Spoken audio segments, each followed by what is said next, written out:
Je m'appelle Héritier Indoula, je suis le rédacteur du site internet du Tout-Puissant Mazembe.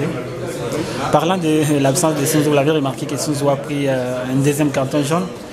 Et c'est ce carton jaune qui a pratiquement précédé les rouges parce qu'il avait déjà un autre carton jaune. C'est l'une des grandes absences pour cette équipe du Tout-Puissant Mazembe. Mais comme Mazembe, le staff l'a toujours dit, le staff technique, Mazembe reste une équipe.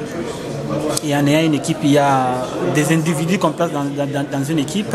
Bien que Sunzu soit un pion majeur, il y a un autre pion majeur qui jouera à la place de Sunzu. Pour vous dire que Kimwaki, on vous donne un petit exemple, Kimwaki qui a été suspendu lors du match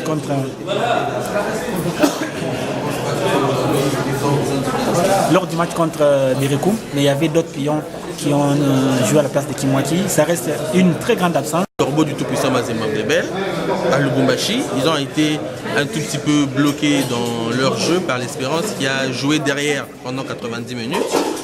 On espère que l'Espérance ne va pas produire le même jeu ici, donc ils vont sortir. Et quand ils vont sortir, ils vont permettre aussi à Mazembe d'avoir des espaces.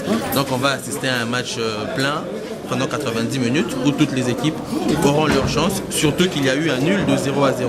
Donc chaque fois que l'équipe de Mazembe marquera ici à Tunis, l'Espérance sera obligée de faire doublement des efforts, donc ça va être un match ouvert. On peut parler d'un avantage du type Mazembe vu qu'il a pu battre l'Espérance avant 2 années à 5-2-0 à Lubumbashi. Avantage, je ne pense pas, mais bon, si on regarde les confrontations de ces deux équipes qui s'affrontent quand même beaucoup en Ligue de Champions, le tout-puissant Mazembe Angleterre a gagné devant l'Espérance sportive de Tunis 3 fois déjà.